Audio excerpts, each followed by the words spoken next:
Welcome back to The Rundown. Today is Tuesday, September 19th. I'm Francis, joined by Clemmer and Roan.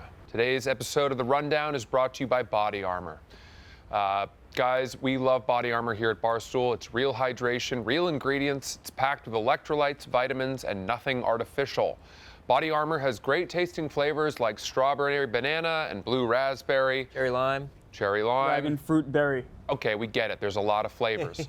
Not only do we hydrate with Body Armor, but some of the best athletes in the world do so as well, like Christian McCaffrey, Joe Burrow, Ronald Acuna Jr., C.D. Lamb, and Bryce Young. Wow. Guys, my favorite has actually been the strawberry banana. I'm a big fan of strawberry banana. I'm going to give it a little... You get it. It's a good flavor. Sip it right now. Just approve it. Sip mine. I'll sip mine. I'm scared. It's exactly what I wanted it to be. Helps me get through the crippling anxiety that I struggle with on a daily basis. That is making it hard for me to find sleep, and I wake up feeling dehydrated and nervous. But as soon as I crack open a Body Armor, well, at least I can survive. Yes. So, we are staying hydrated during the stress of football season, watching these games, all the incredible fun, whatever. Body Armor is available. It's a lifestyle. It's a lifestyle. It's a lifestyle choice. Body Armor is every day for us, guys. This is the potion, the elixir for us. It truly is. Truly. It's available in stores nationwide, but you can head on over now to Body Armor, the Body Armor store on Amazon, and get yours today. Beautiful sentence structure, just in every facet of your life. Your sentence structure is, there's nobody who has sentence structure like you. It makes your writing and your syntax so clear to understand. I feel like you're saying this because you have great sentence structure and syntax, and you're the only person I know that I would say that exact same compliment to. No, John Rich has great sentence structure. What the fuck? I'm right here. I mean, no one puts together a sentence with more ums and ahs and stutters than I do. You sound like a squeaky toy, though. Nothing to do with structure, but it throws you off a little bit. I like you. Don't fucking touch me. You sound like an alarm. Did you hear that? Yeah. Sounds like when your refrigerator is open for too long. Yeah, exactly. Like there's a CO2 leak. See, I'm bringing, like, it makes you feel more at home when I'm around. It should make you feel comfortable. Yes. Thank you.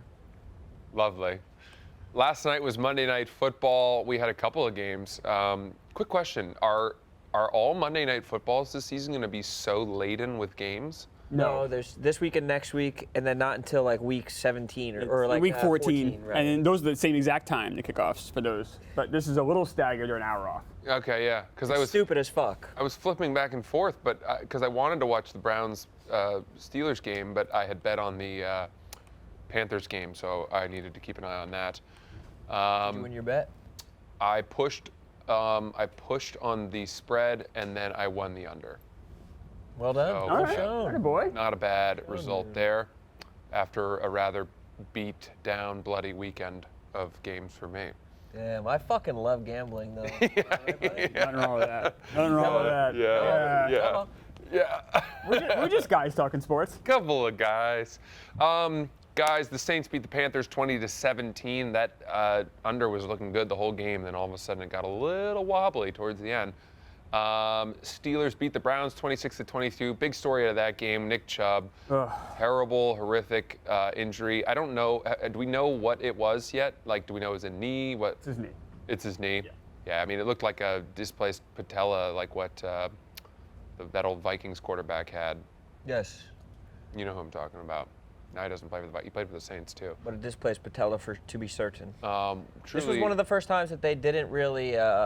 Kind of injury porn us on ESPN. Usually they'll inundate us and shove it down our throat. I thought that was a nice touch, but it had me thirsty for it because I'm used to it. So I was searching it, trying to see. I think everyone was. It was funny. They played it in the crowd there, so the live audience heard it, and then you could hear them go, "Oh!" Like they all made this like gruesome reaction when they saw it.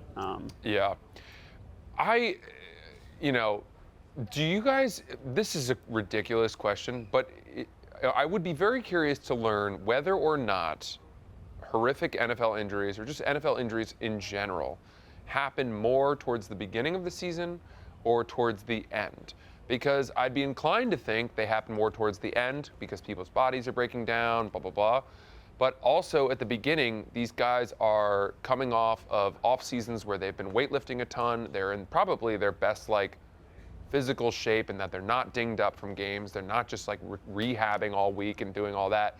They're really moving at full speed, and it feels in this season already as though we've seen some pretty horrific injuries to some star players. I think a little bit of it is coming from the fact that teams are not playing their guys in the preseason too. So they'll come in the first couple games. There might be a little bit of rust with that. I mean, weightlifting mobility is probably different than playing mobility. I say that as an athlete myself, as an NBA star myself. But I don't think that. I think that the guys are just going to. It's a luck thing. I think that these guys are launching their bodies at one another. It's just sometimes you'll be lucky with it, like the Eagles were last season, and they're already suffering a rash of injuries. Different sport, but like Gordon Hayward, remember when he hurt himself with the Celtics? That was his first game. Right. So, I don't know. I guess that is an interesting study. When you used to get ready to be shot out of a cannon for 16 weeks straight, would you find that you were at more risk of landing improperly in the net towards the end and hurting yourself, or towards the beginning? Oh, much more at the beginning, because the end I learned how to roll. It was the beginning when I struggled. I'd fall into the net funny, or sometimes I was so skinny I would get shot over the net. So they had to get that calibration right too. And what about your time in the Olympics as the string of an archer's bow? Do you feel like was it a lot of stretching involved with that, or was it pretty straightforward? You make a lot of jokes, Ron, but I made I had a lot more success and a lot more personal validation when I was a javelin. So. Only Clemmer had a brother. We could use him to eat sushi. All right, and I don't know. You may have a brother. Do not. Okay. On from football then. Michigan State's head coach Mel Tucker has officially been fired. This is an interesting story. He'd come under fire for having an inappropriate relationship with a woman who was hired to talk to the team about sexual assault and consent. She alleged that Mel Tucker was masturbating during a phone call without her consent. Michigan State originally suspended him, but yesterday he was officially fired. He'd signed a 10-year, $95 million contract with Michigan State in 2021. He calls the decision a miscarriage of justice and says there are other motives at play. There's speculation that MSU would go after Deion Sanders at Colorado. There's a lot to go down here. So first and foremost, Clemmer, your thoughts on the whole story. We'll get to the Deion stuff towards the end. Yeah, I mean, obviously, don't be calling women and doing this, especially. I don't call women at all and do this. This is very bizarre. But she's the worst one to do it to. I would think so. Because she's already experienced it and she knows what all the rules are. So you're not sneaking anything by her. No, there's no. She's going to be able to pinpoint. There's no naivete with this woman, I'm sure. Right? Yeah. So this seems like the worst possible. Almost seems like Mel Tucker is incredibly self-destructive and wants to set his career on fire. I don't know. I don't know Mel Tucker personally though. So. I think that it's a little bit harebrained to think that they're doing all this just to get Deion. I know Mel Tucker coached at Colorado last, and there was that pipeline there to give him a massive contract. But Deion is doing something otherworldly already at Colorado. He's not just going to jump to Michigan State because of this scenario in the middle of the season because they have a bunch of money. It doesn't make a ton of sense. I saw that there were like 9.1 million people that watched the last game, like maybe the most watched. Ever. Yeah. Which is crazy. Wow. So he doesn't at 10 o'clock Michigan at night. State. It ended at 2:30 in the morning. He doesn't need Michigan State to do that, I don't think. And Ev made a good point at Pick Central. He said that it's kind of a lateral move. Like Michigan State, it's not like it's, Alabama. It's Michigan State. I think there is probably like 5 teams that he would go to next. I think that it could be one of the elite SEC schools like an Alabama or a Georgia, maybe LSU, but probably not. And then I think maybe Florida State or something like that, or I don't know, maybe Ohio State, Michigan, maybe something like that. But he's not going to Michigan State. Yeah. So we all know that Deion completely overhauled the roster at Colorado, brought in his own kids to play. Maybe it's just one kid. No, 2 of them. Yeah. 2 kids, and he's made all these transfers and things like that. Doesn't he need to sort of see that through? Totally. He wouldn't move all of his kids next year to Michigan State, right? Totally. That wouldn't make any sense. I think that he's going to try and build something at Colorado. Yeah. The playoff expands. He'll have a good chance to be in that playoff, and that would be really showing something if he can make waves, win bowl games. Yeah. Amazing. All right. Amazing. Truly amazing. Yeah. Well, Deion, what he's doing is nuts. Not a fan of the masturbating without consent. Yeah, we're in lockstep on that. Yeah, we all kind of feel the same. that's a clean sweep. Yeah. It's nice when we all agree. 3 for 3 on that one. You don't need to be a contrarian on that No, one. no. No, Francis wants to be, but. Nope. I'm good. Okay, I'm good with our stance on that one. Guys, yesterday there was a lost military plane, a real jet. I think it was an F-35. Those are big time. Those are big time. Those are no jokes. Those are not planes that go missing. It was found in South Carolina. People are worried the plane was hacked over the weekend. Sorry, not yesterday. A pilot ejected from the F-35 and it continued to fly on autopilot. For a few days, nobody knew where it was, and they asked people to be on the lookout for a stray F-35. This morning, the plane was found crashed in a rural area 80 miles outside of a military base in Charleston. Pentagon says they are worried the plane was hacked. Details on why the pilot ejected are still unknown. I have a little bit of insider information on this. Ooh, bless us. And I can't reveal any of my sources. That's fine. But I will say that it's Dana Beers. No, it's not. He couldn't fly. He couldn't skydive. There's no way he's piling into an F-35. Yeah, he's the only way he gets traveled by air is like when they carry elephants. A Dumbo drop. Yeah, a Dumbo drop. I saw that movie. Yeah, he's a Dumbo drop guy. Yeah. Strapped to those like hanging ropes. So what I've heard is that there's a little bit of confusion in the military right now as to why the pilot ejected when the plane was still flyable. That is what I've heard. Right. They're sort of, there's a little bit of blame going on right now, preliminary blame on the pilot.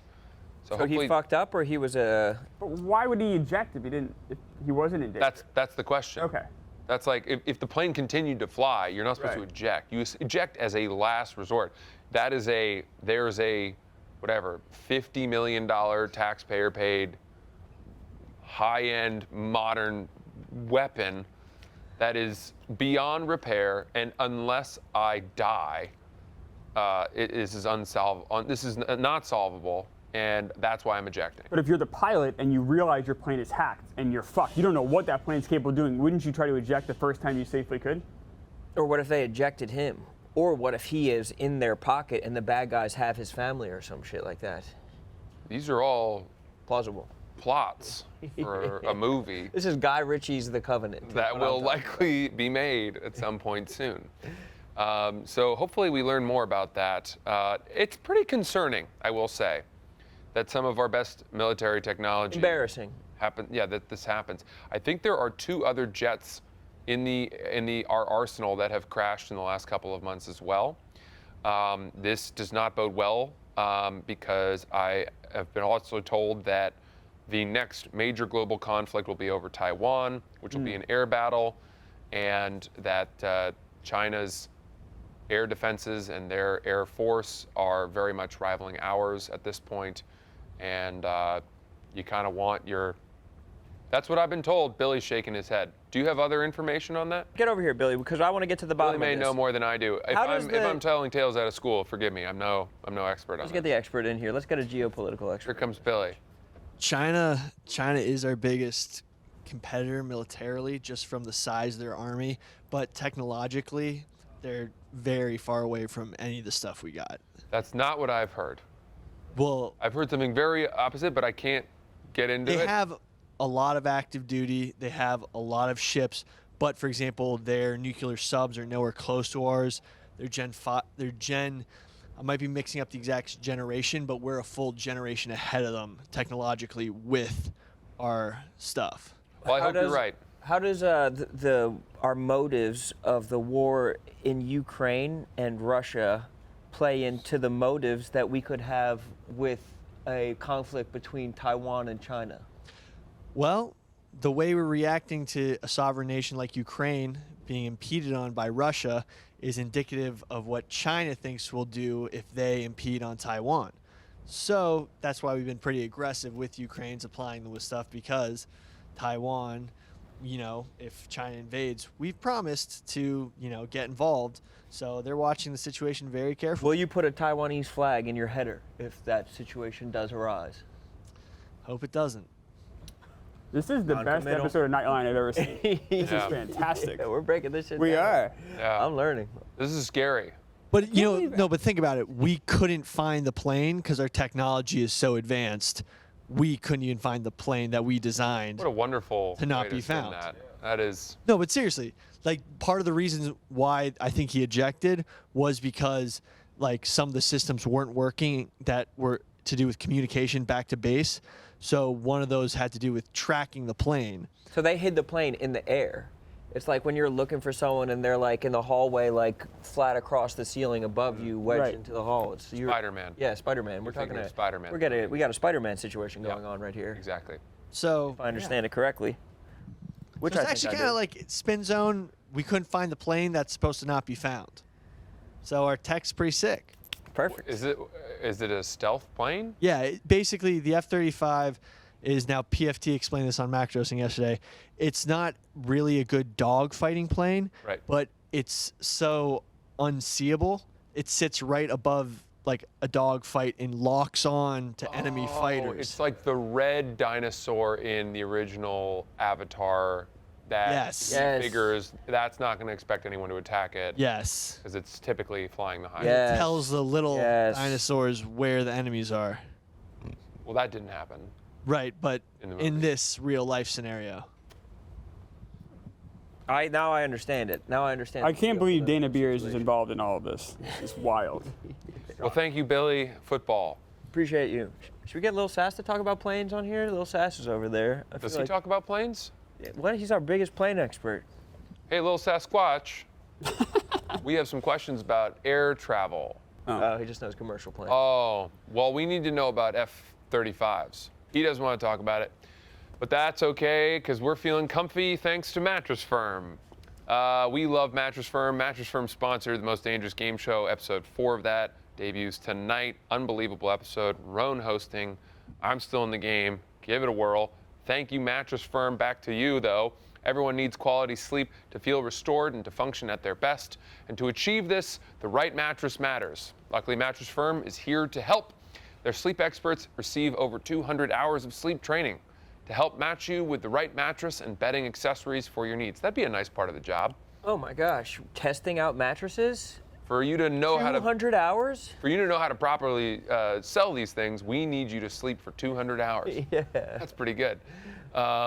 It's fantastic. And I'm pretty sure in the most recent episode of the Most Dangerous Game Show, Barstool's Most Dangerous Game Show, Francis has just earned himself a night of sleep. Mattress Firm Chalet. Yeah. Boy, oh boy. Very prestigious. I needed it too at Very that time. prestigious, I very was rested. really at my wit's end. Yes. With their low price guarantee, Mattress Firm, you guys can be confident that you'll find your perfect mattress at the best price. And if you're not totally satisfied after 120 nights, they'll pair you with a new one. Visit a store near you or go to mattressfirm.com. Right mattress matters. Mattress Firm will find yours. What a generous return policy. I could do a lot of damage to a mattress in 120 nights. Oh, 100%. And I think that they're relying on that, and they still trust that their mattress is good enough that Yeah. you'll still want it. Was there anything else there, John Rich? Oh yeah, Buffalo Bills fan found naked in a hole covered in poop. Okay. Before the Bills' home opener last weekend, a 29-year-old male jumped over a fence to the construction site of the Bills' new stadium. The rescue team arrived and found the man in a hole 30 to 40 feet below the surface, naked and covered in human excrement. Huh. And he was also under the influence of alcohol, LSD, cocaine, and marijuana. And none of those are like bad boy drug behaviors, I don't think. I don't think any of them is like you have a drug problem, but they're probably just a perfect cocktail for a sports fan. That's right. Perhaps when mixed, they create a witch's brew that says that construction site is the perfect You place think otherwise? You think those are, for me to shed my clothes and poop on myself. they're all party drugs. Yeah, They're not lifestyle drugs. cocaine can be for some people, I think. I guess so. LSD can get, I don't know. No one's doing LSD every day. And if they are, they're probably jumping in holes filled with human excrement. Yeah, I guess so. I guess Well, so. the question is, was the hole filled with human excrement, or did he fill it? In which case, my guess is he went in head first, and then it leaked all over him. When Australian people call taking a big shit, they call that taking a bog. A bog? Yes, Oh. a bog. Like A take bog. a massive bog. I might start using that. Yeah. A bog. Just a gross bog. But I think that the Bills fans are one of the most likely 2 or 3 fan bases to have someone do this type of behavior. Oh yeah, they'd be number 1 on the list, right? Browns fans, Eagles fans. Have to I be would say if next. you said which fan base did this, don't give me the sport. If you I had would a say mouthful of shit, Eagles fan. If they were eating excrement, that's probably. Do you think they're more likely to eat it? You've never seen the video of the Eagles fans eating shit after they Oh, watch I think I have. I think I have Oh, seen come that. on, brother. It says Sheriff Garcia says many people at the scene watched the male take his clothes off and cover himself in human feces in a porta potty on site. So Oh, Worst my kind of God. human feces. Okay. So Well, he's kind of a Pinto Ron situation, and That was- instead of mustard, he's just getting covered in shit. That was his war paint, or whatever, Yeah, just a William Wallace. whatever spelunking he intended to do. Brave fart. He was taken to the hospital where his only injury was a cut on his forehead. He's been given a ticket for criminal trespassing. All right, well, Can't arrest this guy. No, he's above the law. Gotta give him some help. Get him a social worker or Yeah. something like that. yeah. It's a TV show. I'd watch. Sticking with football-adjacent stories, a Miami Dolphins star cornerback, Xavien Howard, allegedly has 4 women pregnant at the same time. Wow. The info came to light in an Instagram post by one of his, the carriers of one of his children, is the politically correct term, I think, for baby mama. According to Instagram, one carrier made a post where she revealed she knew about a second carrier. And Look then at this. He spelled baby mama 3 different times that he wrote it. Yeah. He spelled baby M-O-M-M-A, M-A-M-M-A, and then M-A-M-A. Maybe that's how Xavien tells them apart. That's my 2M mama. Then a third That's how much mama she'll be getting. responded, revealing that her, along with a 4th woman, are also pregnant by Xavien Howard. Nice they became friends. All these Yeah. women. That's good. He is also allegedly being sued by an ex-girlfriend for giving her herpes, Oof. although he claims it's a shakedown. They got to Wow. be friends because it's going to be a class action lawsuit when it comes to paternity court. They're definitely all about to come up on some money. But if he feels like he could be a good father, you know, spread that seed, brother. Yeah, it's too bad that he's experiencing this bump in the road, given that he's having a bit of a breakout season. Let's go. I fucking get it, dude. I get it. That was a rash of good jokes, my brother. Come on, Clever. stuff. Hop in the fun. Little herpes joke with Surely, friends. all those improv classes. Yeah. Nothing. All right. All good. Money well spent. Yeah, I don't know if it. I mean, Was that a herpes pun that we didn't get? No, that was a improv classes joke. Oh, money. Oh, I see. I was gonna say. I how about was that trying to make pyramid work. scheme, UCB? Keep up, Francis. Keep up. Well, you didn't do the joke, and we were waiting. That was the joke. exactly. Money well spent. Must See? have been a sore spot for my boy. There you go. Now we're back. Yeah. So you're just refusing to yes and this game. I don't. Yeah. All right. Instagram. I'm not on this. This is got dangerous pissed territory. on a plane and let everyone know she's Instagram famous. Okay, yeah. So I watched this video. Video went viral of a woman getting kicked off a plane. As she's getting kicked off and she's taking her bags down, she says, "Film me. I'm Instagram famous. You bum." Call me again. Call me a again. Yeah, I did nothing wrong. I said shut up. No, you shut the up. You shut the up and you're. Goodbye. You shut the. Film me. I'm Instagram famous. Bum. Shut up. And as it turns out, she does have like almost 1 million followers on Instagram, apparently. My guess is that she will have more now. Roan, please tell us what you think of this story. Did you see this clip? We're at a point where more people are famous than are not famous. Yeah. And I think it's getting spread a little bit too thin, fame, you know. And I think that there's probably people among us at Barstool that have the same type of attitude about themselves, you know, that, yeah, Francis is. Me? True story. This is true. His first day at the office, I've been here about a month. Francis said the same exact thing to me. He says, "I'm Instagram famous. Film me, you bum." I had to break out my phone. It was awful. It was I can't so believe you did dehumanizing. that. I mean, You the did guy's that a to monster. Clever? I don't think I've ever used the term Instagram famous in my life. That is a, yeah, that causes a shudder to hear. That's not good. Especially about yourself. That's Well, it also feels weirdly dated to me. If anything, you should say TikTok famous now, right? Does anyone care about Instagram anymore? Not really, not according to our social team. Yeah. Now, with that said, I liked a few things about this young lady. First, she didn't ask someone to help her get her bag down from the overhead bin, Yeah. even though I would have, because I'm gallant like that. Right. Clemmer wouldn't have been able to. He would have been in the bin himself, Why am I in the bin? because you can fold. I still enjoy a nice seat. Just getting stowed.